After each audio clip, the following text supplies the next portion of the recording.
નમસ્તે વિદ્યાર્થી મિત્રો, છેલ્લે આપણે સ્વાધ્યાય 1/3 ત્રીજો દાખલો આપણે જોયો, બરાબર ને? તો ફરીથી આપણે એ દાખલો જોઈએ, કેમ કે દાખલો છે ને મને બેઝિક માટે દાખલામાં એટલું બધું કંઈ છે નહીં, પણ સમજવા માટે બહુ સારો દાખલો છે. તમારો કન્સેપ્ટ છે ને બહુ મસ્ત ક્લિયર કરાવશે. તો જે ત્રીજો દાખલો છે એમાં આપણે શું કીધું છે, એનું હેડિંગ શું છે કે એક ગણ આપેલો છે. કયો ગણ આપેલો છે? A is equal to ગણની અંદર 1 2 અહીંયા ગણમાં છગડિયા કૌંસમાં 3 4 અને અહીંયા 5 આપેલો છે. 1 2 હવે તે ઘટકો આપેલા છે ને. હવે તમારે એમાં કહેવાનું છે કે નીચેના વિધાનો સત્ય છે કે અસત્ય, ટ્રુ ઓર ફોલ્સ, એટલું કહેવાનું છે. સમજી ગયા? હવે તમારે સત્ય છે કે અસત્ય કહેવાનું છે, અને જો સત્ય હોય તો એ કારણ આપવાનું છે અને અસત્ય હોય તો એ કારણ આપવાનું છે. રેડી? બરાબર? તો હવે આપણે જોઈએ, એમાં હું આખું નથી લખતો કે ભાઈ ટ્રુ ઓર ફોલ્સ કહેવાના છે. અહીંયા તેમાં પહેલું છે કે 3 4 ગણમાં 3 4 સબસેટ A. સાચું ખોટું મેં હમણાં થોડી વાર પહેલા વાત કરી છોકરાઓ. પહેલા તો એ મને કહો, પહેલા તો વિદ્યાર્થી મિત્રો મને એ કહો કે એમાં કયા કયા ઘટકો આવેલા છે. એમાં ઘટકો કયો? જેમાં ઘટકો કે દેખાય છે તમને? ઘટકો એની અંદર આવેલા ઘટકો દેખાય છે, બરાબર? કેટલા ઘટકો આવેલા છે? કેટલા ઘટકો આવેલા છે? 4 વિદ્યાર્થી મિત્રો બોલે છે ઘટકો. મને તો 5 દેખાય છે. કેટલા ઘટકો છે? 4 ઘટકો જ છે. અલ્પવિરામ કેટલા છે? 3 અલ્પવિરામ હોય તો ઘટકો 4 હોય. સાચી વાત છે તમારી કે 4 ઘટકો આવેલા છે. 1 2 3 અને 4. અને જે ગણની અંદર આવેલા હોય ને એને બધાને તમારે ઘટક તરીકે જ જોવાનું છે. શેના તરીકે જોવાનું છે? ઘટક તરીકે જ જોવાનું છે. તો હવે તમારે મને કહેવાનું છે કે એ ટ્રુ છે કે ફોલ્સ છે. ચલો, પેલું વિધાન છે true yeah false. True or false, સાચું ખોટું? તો 3 4 સબસેટ A, તો આ છે આનો ઉપગણ છે. એ વિદ્યાર્થીઓ મિત્રો સાચું છે કે ખોટું આપણે પ્રશ્ન થાય. આમ તો છગડીયા કૌંસમાં જોતા આપને એવું લાગે કે ભાઈ એક ગણ છે એનો ઉપગણ છે એવું લાગે જોતા, બરાબર? તો આ જે વસ્તુ છે, થઈ ગયું? આ જે વસ્તુ છે એમાં હકીકતમાં આવે, જો માનો કે ફોલ્સ છે તો ફોલ્સ કઈ રીતે છે? તો આપણે મેં તમને શીખવાડ્યું છે કે ઘટકને ગણમાં દર્શાવવા માટે કયો સિમ્બોલ વપરાય? તો આ એનો ઘટક છે કે ઉપગણ છે? તો આ એનો ઘટક છે, બરાબર છે? ઘટકને ગણમાં દર્શાવવા માટે બિલોંગ્સ ટુ વપરાય. તો અહીંયા કયો સિમ્બોલ વાપરેલો છે? સબસેટ વાપરેલો છે. તો સબસેટની બે બાજુ શું હોય? તો આ બાજુ એક ગણ છે, આની અંદર આ ગણના તમામ સભ્યો આની અંદર આવતા હોય તો એટલે સબસેટની બે બાજુ શું આવે? ગણ આવે. બિલોંગ્સ ટુ હોય તો આ બાજુ ઘટક આવે ને આ બાજુ શું આવે? બરાબર છે? તો આ વિધાન કેવું છે? આ વિધાન તમારે નોટબુકમાં લખવાનું. આ વિધાન છે અસત્ય વિધાન છે. આમ લખવાનું, તમને એક વખત લખવાનું. હવે એનું કારણ આપો. તો કારણમાં શું લખશું?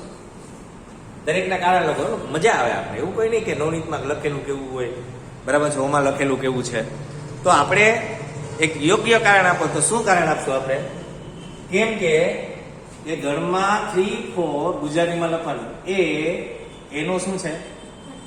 એનો ઘટક છે, ઉપગણ નથી, ઘટક છે. આવડશે લખતા? આવડશે ને? તેથી આને કેમ લખાય? 3 4 અહીંયા શું મૂકશું આપણે? બિલોંગ્સ ટુ, બરાબર ને છો? રેડી? આમાં કઈ એવું બધું છે નહીં. જેટલી સમજવાની કોશિશ કરશો છોકરાઓ એટલી જ વધારે મજા આવશે અને ઈઝી છે. બીજું વિધાન છે, શું છે? બીજું વિધાન છે, શું કીધું છે આપણે? કે ભાઈ ગણમાં આ લે મેં તો જવાબ આપી દીધો. જોયું? તો શું કહેશો? મને આગળ ખબર નહોતી, નકર હું ન લખત. સત્ય કે અસત્ય? સત્ય વિધાન. કેવું વિધાન છે? સત્ય વિધાન. અમે આ દાખલો ફરીથી ચાલુ કરું છું. આપણો જે છઠ્ઠો લેક્ચર છે એનો એન્ડ આમાં થાય છે, બરાબર છે. સત્ય વિધાન, કારણ શું આપશું? સત્ય હોય તો કારણ આપવાનું, અને અસત્ય હોય તો શું આપવાનું? કારણ આપવાનું છે, બરાબર. તો કારણ આપજો તમારી રીતે, કારણ કે આ સત્ય છે, કારણ કે એનો ઘટક છે, તેથી આ સાચું છે, બરાબર. પછી તમારી પાસે છે ત્રીજું, ગણમાં અને ગણની અંદર 3, 4 અને એ લખ્યું છે, એટલે શું લખ્યું છે? સબસેટ એ. સાચું કે સત્ય કે અસત્ય? સત્ય. કેમ? અહીંયા તો અસત્ય હતું, વાં કેમ સત્ય?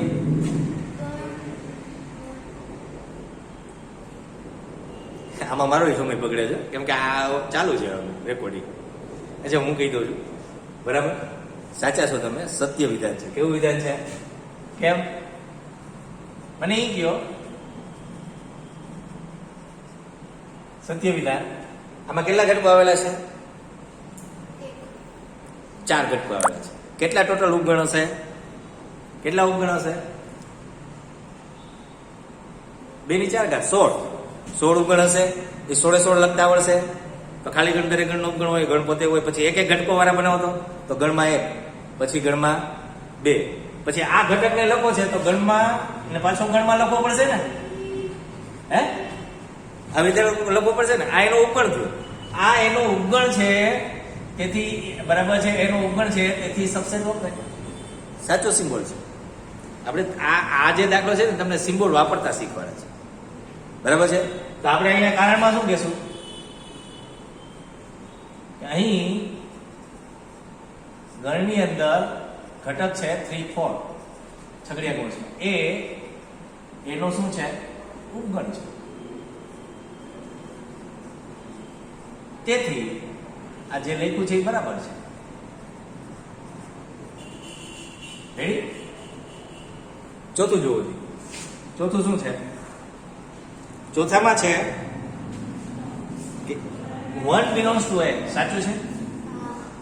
તો હવે હું કઈ લખતો નથી, સત્ય વિધાન. કેમ કે કારણ હું લખશું, 1 એ એનો ઘટક છે. પછી 5મું જોવો જી, જ્યાં એવું લાગશે ને ત્યાં તમને હું જાજુ સમજાવીશ. 1 સબસેટ એ. સાચું છે? કેમ? ઘટક છે. હા, 1 છે એનો ઘટક છે, અને ઘટકને દર્શાવવા માટે શું વપરાય? બિલોંગ્સ ટુ વપરાય, બરાબર. સબસેટ વપરાય નહીં. તો ઉપરનું છે સાચું છે, નીચેનું છે શું છે? ખોટું છે, બરાબર છે. છઠ્ઠું છે શું છે? 1 to 5 ગણની અંદર 1 to 5 સબસેટ એ. સાચું છે? હે, જો આને તમે આમાં 2 ની 4 ઘાત એટલે 16 ઉપગણ મળશે. પેલા તો એક ખાલી ગણ છે એનો ઉપગણ થયો, ગણ પોતે પોતાનો ઉપગણ થયો. હવે 3 ઘટકો વાળા ઉપગણ બનાવજો જેમાં 3 આવે. તો આ એક તમે આમ કહેશો ને 1 to 1 આવડો આવે, બરાબર છે. પછી 1 to 5 એક ઉપગણ થાય કે નહીં થાય? હે, આ 3 ઘટકો વાળા જેટલા ઉપગણ બને એમાંનું આ એક ઉપગણ હશે કે નહીં હોય? હે, આ ગણ એવો છે કે જેના તમામ સભ્ય એમાં આવેલા છે, તેથી એ ગણ એનું ઉપગણ થાય. હે, તો આ વિધાન સત્ય છે, કેમ કે 1 to 5 ગણની અંદર એનો શું છે? ઉપગણ છે, બરાબર. 7મું જુઓ. 7મું જુઓ શું છે? 7મું કે ભાઈ 1 to 3 subset A. 1 to 3 subset A. 8મું છે, કાંઈ વાંધો નહીં. 8મું જોવાઈ ગયું તો આપણે એને 8મું કરી નાખીએ. પછી 7મું લખશું. 8મું છે સાચું છે? કેમ? કારણ કયો? અસત્ય વિધાન. કેમ? તો પેલી તો વસ્તુ એ કહીશ કે અહીં 3 એ એનો ઘટક નથી.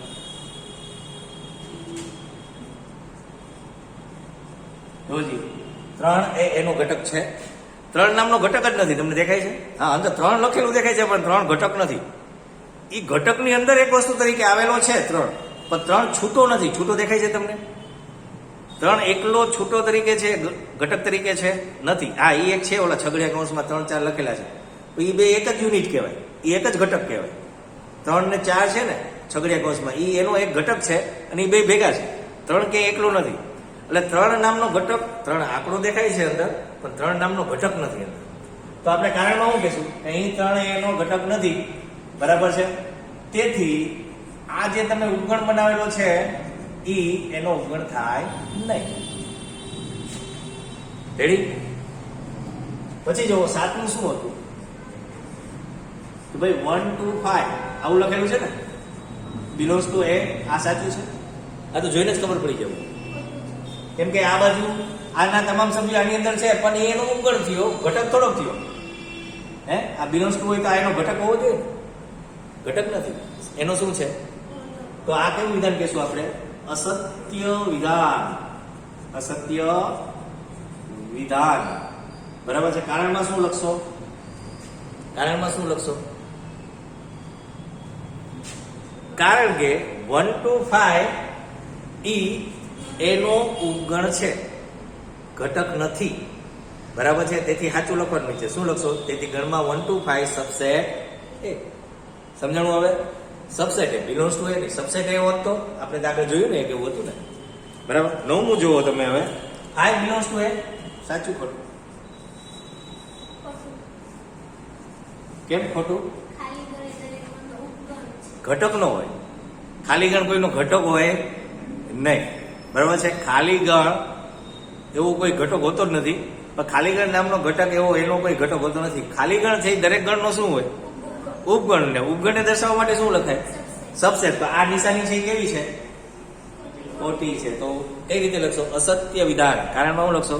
કે ખાલી ગણ છે એનો ઉપગણ છે, તેથી 5 સબસેટ એ લખાય, 5 બિલોંગ્સ ટુ એ લખાય. આ તમને આ દાખલો તમને લખતા શીખવાડે છે. શું કરાવે છે? લખતા શીખવાડે છે. એના પછી જો, હા 10મું કીધું છે, વાયા લખું છું 5 સબસેટ એ. આ સાચું છે? ખાલી ગણ દરેક ગણ ઉપગણ, તમે જ કીધું ને, સત્ય વિધાન. સત્ય છે, કેમ કે ખાલી ગણ એ દરેક ગણનું ઉપગણ હોય, તેથી 5 સબસેટ એ સત્ય છે. હવે 11મું, ગણમાં 5 સબસેટ એ સાચું છે? હે? ખોટું છે. તો સાચું છે. ખાલી 5 સબસેટ એ હોય. ગણમાં 5 તો આ એક ઉપગણ બની ગયો ને.